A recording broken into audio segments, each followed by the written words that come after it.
Sejam todos muito bem-vindos a mais um episódio do Lendo na Correria. Agora, nosso segundo episódio em videocast. Parece que a gente já devia estar muito mais aclimatada, mas a gente acabou de gravar o outro, gravamos agora esse. A qualidade tem que estar melhor, né? É o mínimo que eu espero. Eu vi o Vitor mexendo ali no negócio do microfone, então eu acho que agora o áudio tá diferente. Eu acho também, falando várias assim, vem um pouquinho, a gente virava assim, um ângulo e tá ótimo. Aí Exato. Não se mexe, já nos mexemos 50 mil vezes. Porém... Agora tá diferente. Já demos uma comida também, então já deu uma forrada no chão. Mentira, a gente comeu pipoca. Porém... É o primeiro som que o Vitor faz durante toda a gravação. Que o Vitor estava calado as gravações inteiras, mesmo a gente interagindo com ele. Mas enfim, toda essa enrolação pra falar que hoje nós vamos falar sobre os nossos queridinhos, nossos livros do coração. Os livros que a gente fala, indica um livro, leia esse. Necessariamente é uma obra-prima? Talvez não pro crítica no geral, mas pra gente é. Necessariamente você vai gostar? Não sabemos. Não, pode ser que sim, pode ser que não. São livros que a gente considera muito bom, que marcar a nossa história na literatura de alguma maneira. E a gente vai contar um pouco por que a gente gosta deles, né? E também pra vocês conhecerem um pouco a gente sobre conhecimento. Inclusive, eu sou a Thaís. Eu sou a Carla, não me apresentei. É que a gente não falou o nosso nome, né? Mas é isso, a gente tem que se apresentar porque é importante. Exatamente. Curiosidade, fun fact. Esse episódio já existia, né? Ai, sem querer apagamos. Era o nosso primeiro episódio do podcast. Foi apagado. Ninguém sabe o que aconteceu. Ninguém sabe o que aconteceu. Então, assim, por que a gente não grava de novo? No novo formato. Em formato de vídeo, até pra gente se acostumar mais com a tela, né? A câmera nos ama. Mentira. Perfeitamente. Não parece que a gente vai. Enfim, outro assunto. Isso. Vamos começar. Então vamos começar com a nossa lista de livros. Tentaremos ser breves, não sei se conseguiremos. A gente vai ter que ser breve porque o Vitor vai bater na gente sem a gente verdade, não, tá bom. Então vamos lá. Diretos. Vamos começar pelos livros que a gente tem um apego emocional. Certo? Certo. Eu não todos. Posso...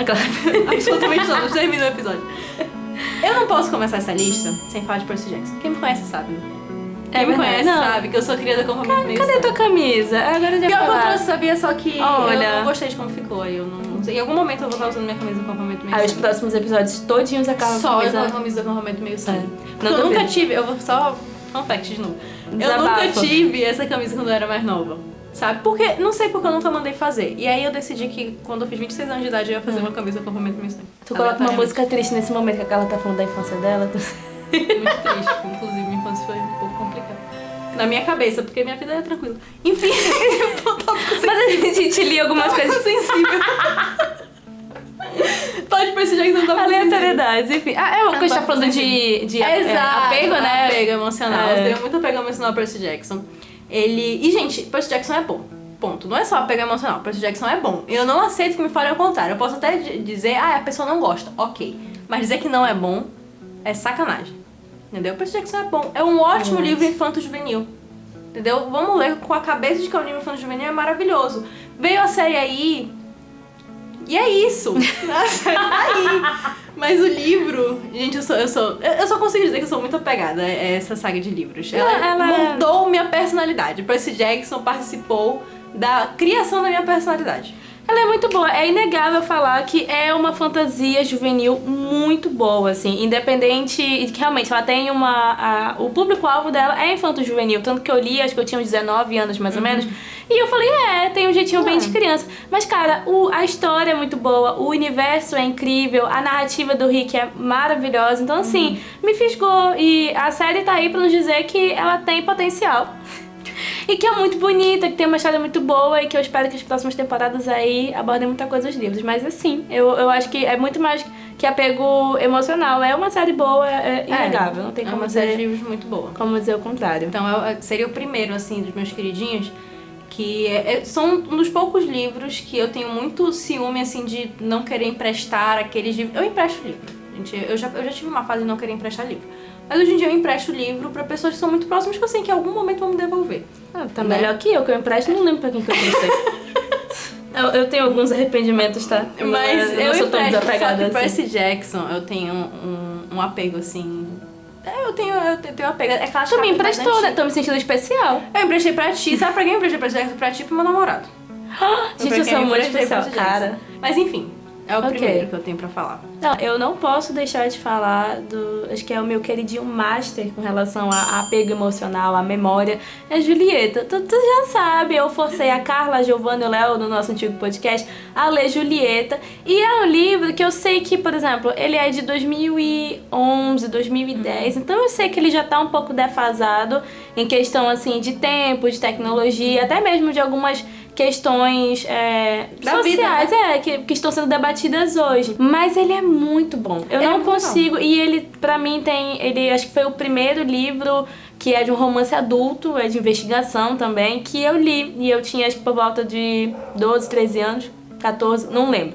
Mas assim, eu não consigo dizer que é um livro que eu gosto só porque eu tenho uma memória afetiva. Não, ele é bom, ele é muito bom. muito Tanto legal. que eu indico pra quem me pergunta assim, me dá uma indicação de livro que não seja fantasia, porque são poucos, honestamente falando, são poucos. Então assim, eu falo Julieta. E aí eu indico porque é um romance, ele tem uma descrição muito boa, tem uma história muito boa, enemies to lovers, amor histórico também, enfim.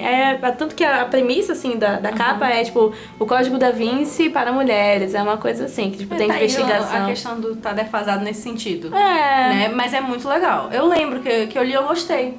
É bem legal. Nada. Eu acho que se a Carla odiasse, eu ia ficar um pouco preocupada. Alterna, né? Passado, presente, que eu acho que é uma parada legal. Eu particularmente eu gosto dessas coisas.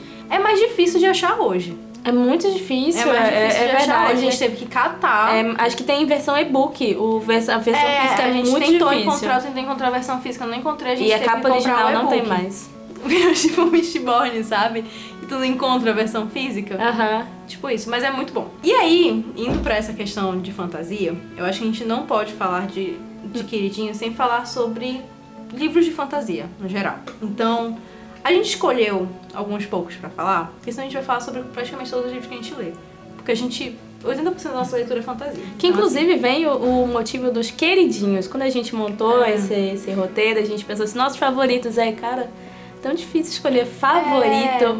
Eu acho difícil, assim, eu acho que são aqueles xodóis, sabe? Aquele que a gente tem um tipo de apego, a gente teve uma história, tem qualidade ali, mexeu com a gente. Então, assim, acho que é por isso que são os nossos queridinhos. E eu vou começar por um livro que a gente leu juntas. Tu não chegou a terminar a série, mas a gente leu os 2 primeiros livros, que foi O Machamento das Cinzas. Gente, eu sou apaixonada por essa quadrilogia.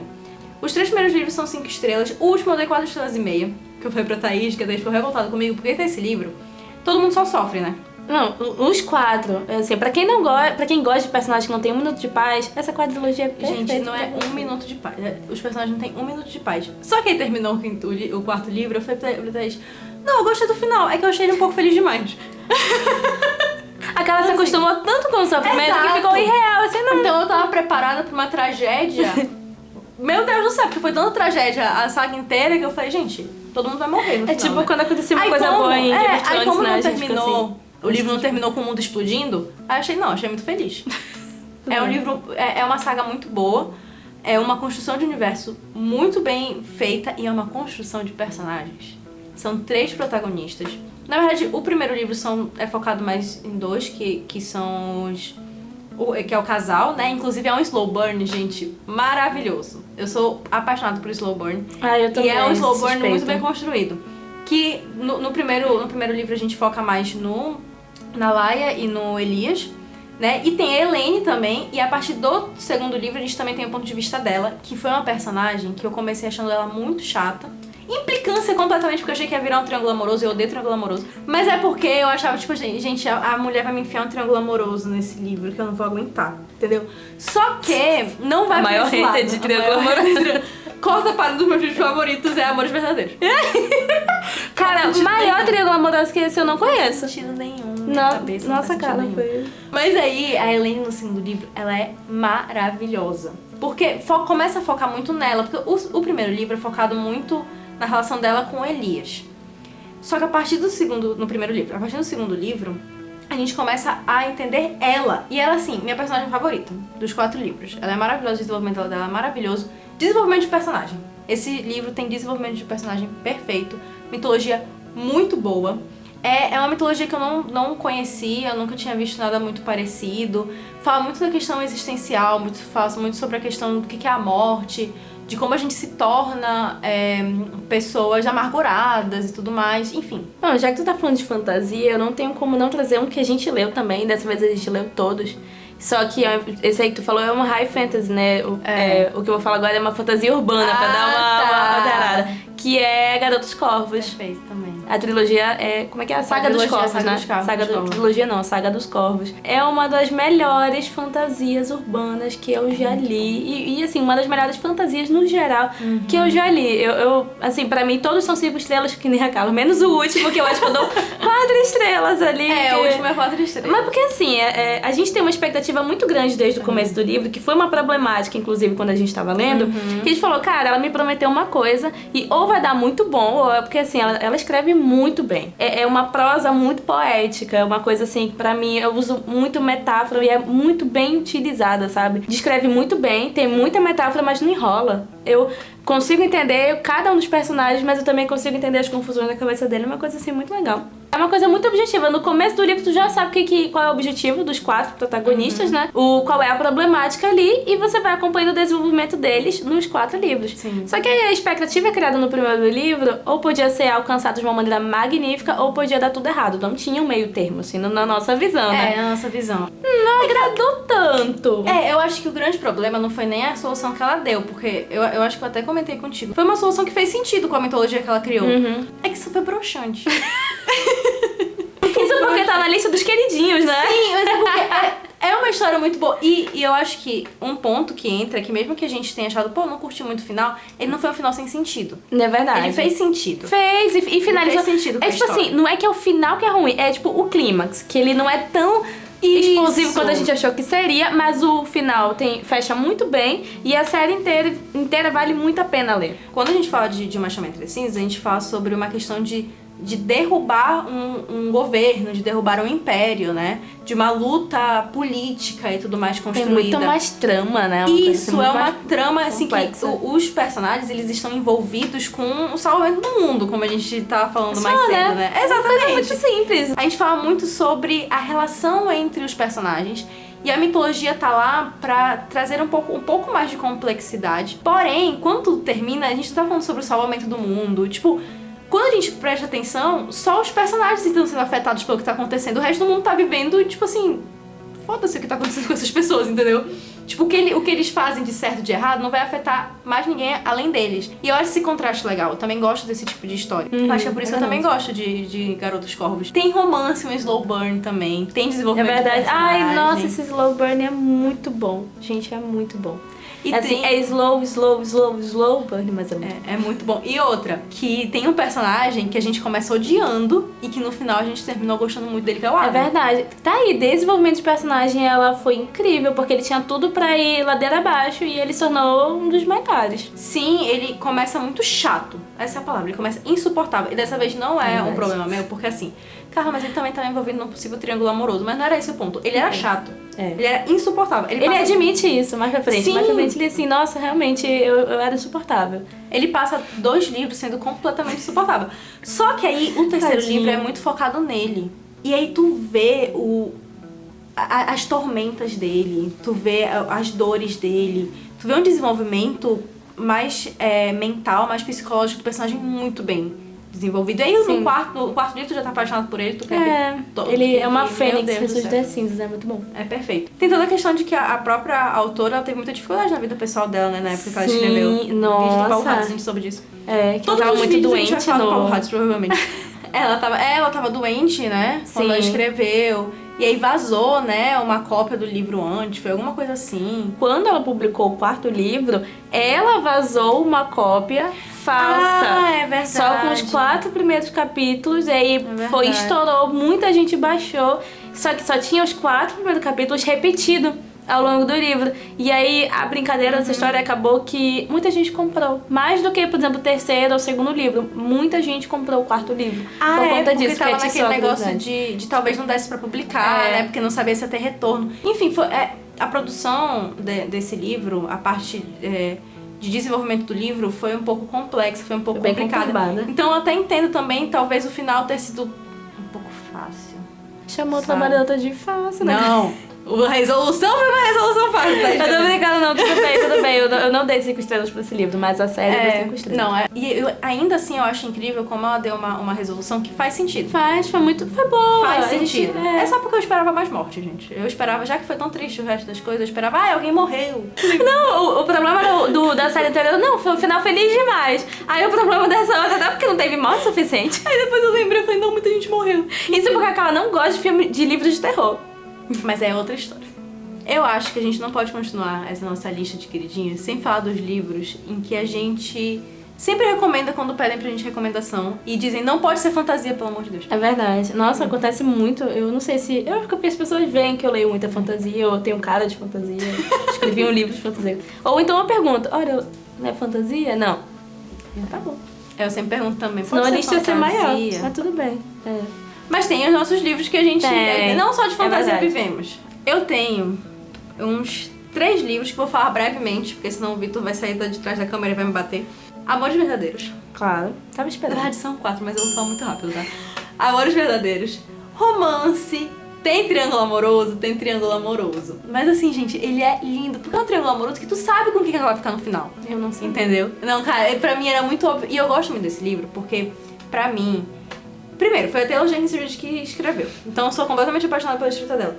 Segundo, que eu acho que ela tem essa capacidade, que eu acho incrível, que é de você falar uma coisa um pouco mais profunda e um pouco mais séria, que é a questão de luto, que é a questão de você encontrar outra pessoa, de você se encontrar numa fase diferente da sua vida e você ver que não faz mais sentido você ficar com outra pessoa, de uma forma muito simples, porque é um livro curto, sabe? Que facilmente poderia ser uma comédia romântica também. Dependendo do tom que você quer dar. Tanto que eu acho que o filme acabou virando meio que uma comédia romântica. Tu assistiu? Não assisti. Não fui com vontade. Tá tudo bem. Mas eu meio que vi essas críticas, sabe? Porque eu acho que existe essa nuance. Mas quando a minha irmã pediu recomendação de livro pra voltar a ter hábito de leitura, eu recomendei Amores Verdadeiros, porque ela não gosta de fantasia.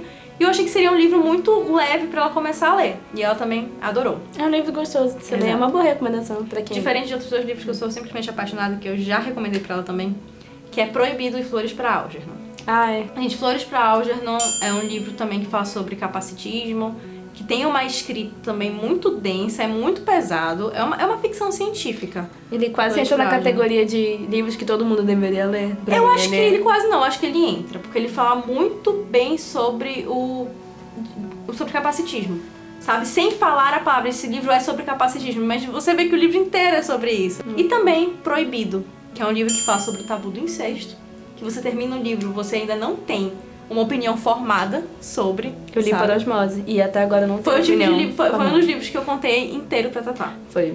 Eu só li ele uma vez, eu lembro muito bem dele na minha cabeça, talvez porque eu contei pra muitas pessoas do tempo, né? Tu fala muito dele, amiga. Eu gosto muito desse livro. Talvez, é um problema de livros que a gente não relê muito, né? Tipo Flores pra Algernon e Proibido. Mas eles marcam. É triste, é pesado, é conflitivo quando tu lê, tu fica em conflito, tipo assim, será que eu devia torcer por eles ou não, porque isso é errado, entendeu? Mas eles são adolescentes, porque eles são adolescentes. Então, assim, é muito bom, muito bom. Eu sou apaixonada por Proibido e Patinco. Inclusive, fala Patinco entra na minha lista também, é um dos livros que eu recomendo muito. Acho que é um dos melhores livros que eu já li na minha vida, assim, sem tirar Obrigada, Giovana. É um livro muito bom, fala sobre... É uma mulher, né, que é a Sunja, que ela é a matriarca da família, ela tem que criar os filhos dela praticamente sozinha, porque o marido dela morre muito, muito cedo. Toda uma questão de que ela mora na época que existia a guerra... a Coreia era a colônia do Japão, era a colônia do Japão, e depois passa ainda pela Segunda Guerra, exatamente. Sim. Então, é uma história muito tocante sobre a época em que os coreanos eram colonizados, em que eram subjugados. É uma história sobre maternidade, é uma história sobre sobrevivência. Nossa, muito. É uma história sobre resiliência, é uma história sobre injustiça também, que a vida não é justa. Muitas vezes a Sunja passa por coisas... com mulheres, assim. E a Sunja passa por coisas que indiretamente afetam ela. Não foi nem ela que fez nada, mas afetam ela e, enfim... Proibido, Flores pra Algernon, Patinco, eles tratam de questões muito fortes, de uma maneira muito crua. Sim. Muito verdadeiro. Não tem flores e romantismo, não. É aquela realidade. E por você saber que é uma realidade, eu acho que é por isso que é tão forte, que é tão profundo e é tão impactante. Por exemplo, Patinco, eu sei que... Eu nunca reli, mas é muito... Eu nunca vi a série, mas é muito vivo aqui na minha mente. Tipo assim, é como se eu conseguisse ver todas as cenas e tudo acontecendo aqui como um filme. É uma coisa muito louca acontecendo na minha cabeça. E aí, cortando um pouco desse clima, assim, de densidade de temas, eu tenho uma comédia romântica, na verdade, pra indicar, que eu indico muito pra quem não gosta de fantasia. Deus me livre. Não, Mesa para Um. Ah, eu ainda não li, mas tu falou bastante. Ele é muito bom, eu li, eu não tava esperando, assim, muita coisa, eu queria ler, eu tava com uma expectativa razoável. E aí ele tem 3 protagonistas, são 3 pontos de vista que fica se revezando ao longo do livro, que a sinopse basicamente, elas 3 levam um bolo no dia dos namorados, uma no café da manhã, outra no almoço e outra no jantar, no mesmo cara. E aí é você tentando entender por que ele deu um bolo, qual é a situação que elas estão passando, qual é a situação que elas têm com ele e como que isso vai se resolvendo ao longo do livro. O livro foca muito nas questões de vida delas próprias. O momento que elas estão passando, como que elas conheceram ele, em que fase da vida elas estavam para esse relacionamento se desenvolver ou acabar ou começar, enfim. E é muito interessante porque cada uma tem uma personalidade muito forte, uma diferente da outra, as 3 são muito diferentes e as 3 têm questões de vida que tem alguma identificação, ou você lembra de alguém, ou você... É muito realista. E é muito bonito, assim, tem uma profundidade muito legal, mas ao mesmo tempo uma leveza de uma comédia romântica. Eu gosto muito. Então, assim, é uma indicação que eu sempre falo desse livro, principalmente pra quem quer um romance. Ou pra quem só não quer ler fantasia, também não quer uma coisa, tipo assim, muito densa como Flores para Algernon. Eu queria fazer só uma menção honrosa. Certo? Tá. Porque senão é muito livro, senão a gente vai falar sobre a estante inteira que tá aqui atrás. Ok. Porém, pra frente queria a gente fazer uma vai falar menção de honrosa, outros. porque é necessário, porque senão não vai fazer sentido de um vídeo que eu tô enchendo o saco da Thaís pra gente gravar, que é de Nona Casa. Que é uma das minhas fantasias favoritas. Eu sou apaixonada por essa fantasia urbana. Um pouco macabra, é uma fantasia meio dark, assim. Eu não lia de noite, antes de dormir, porque dá um pouquinho de medo. Mas eu gosto muito dessa fantasia e a gente vai ter um episódio só sobre isso um pouco mais pra frente. É verdade. Mas eu queria frisar, porque não vai fazer sentido nenhum, porque eu obriguei a Thaís a ler praticamente. Foram 4 anos aí De persuasão. Isso mesmo. Persuasão. Aí eu vou ler o primeiro, já vou emendar com o segundo, que tu leu recente, né? E a gente já vai falar das expectativas do terceiro mais pra frente. Você a gente já tá prometendo o vídeo. Ok, não, vai dar certo. Eu confio. Aí é porque tu falou que ia falar de 2 livros, aí eu achei que tu ia falar de mais um, por isso que eu não puxei. Ai! Bem lembrado. Daisy Jones. Daisy Jones and the Six. Daisy Jones eu acho que dispensa um pouco de apresentações, que já teve a série que fez um sucesso enorme. Gosto muito da série, mas pra mim não dá pra substituir o livro. O livro pra mim, apesar da série ser fiel em muitos aspectos, pra mim o livro tem muito mais profundidade. E é isso que me deixa abismado com a Taylor Jenkins, porque é um livro... Gente, é um livro curto. É um livro de menos de 300 páginas. É um formato de entrevista e ele é muito profundo. Toca em assuntos muito sérios de uma forma responsável, sabe? Alcoolismo, questão que envolve relacionamento. Eu gosto de coisas que falam de relacionamento. Eu tô percebendo. Eu quase tem um triângulo amoroso, cara. Eu gosto quando o triângulo amoroso, ele é complexo, entendeu? Por exemplo, amores verdadeiros. Tem um triângulo amoroso que não é pelo triângulo amoroso, entendeu? Tem todo um contexto mais complexo. Daisy Jones and the Six também tem um contexto mais complexo desse triângulo amoroso. Eu não gosto de triângulo amoroso que é, que eu tô em dúvida entre o João e o Fernando. E um faz isso e o outro faz aquilo, não sei o que, eu ficar. Eu me deixa nervosa, eu começo a ficar irritada, e pra mim não dá. Esnobando os livros que tem triângulo Jamais, amoroso. gente, eu sei que é uma coisa que muita gente gosta, mas eu não consigo. Eu fujo de triângulo amoroso. Sabe que gente foge de fantasia? Eu fujo de triângulo amoroso. Todo o meu direito. É uma super indicação. É verdade. Se você assistiu a série, gostou e não leu, leia. É uma leitura muito... Eu não vou dizer que é uma leitura fácil, mas ela é rápida, ela prende, ela instiga rápido. E ela é muito gostosa de ler, porque é realmente em formato de entrevista e atiça a tua curiosidade. Agora sim, a gente... Acho que podemos agora encerrar. Eu tô em paz. Agora eu tô em paz. Não, tudo bem. Obrigada, não ia me perdoar se a gente tivesse me lembrado. Então, gente, ficamos por aqui. Mais um episódio do Lendo na Correria. Sigam a gente nas nossas redes sociais. Por favor. Aquela, né? Implorando. Eu espero que o Vitor coloque aqui as redes sociais, senão vai ficar meio feio. Sigam a gente nas nossas próprias redes sociais também, além do Lendo na Correria. E espero que vocês tenham gostado dos nossos queridinhos. A gente expôs muito da nossa vida aqui, porque se você conhece os livros que a gente lê, é que nem descobrir playlist, né? Que tu escuta, as músicas que tu escuta, você descobre muito sobre a pessoa. Os livros que você lê dizem muito sobre você. Inclusive, falem os livros de vocês que vocês gostam aqui nos comentários pra gente interagir, pra gente saber, pra gente pegar a recomendação. É verdade, pra gente trazer pra cá, pra comentar. Algum livro que Exatamente. vocês gostariam que a gente comentasse aqui? A gente também gosta de indicação. É isso. Então é isso, gente. Até a próxima.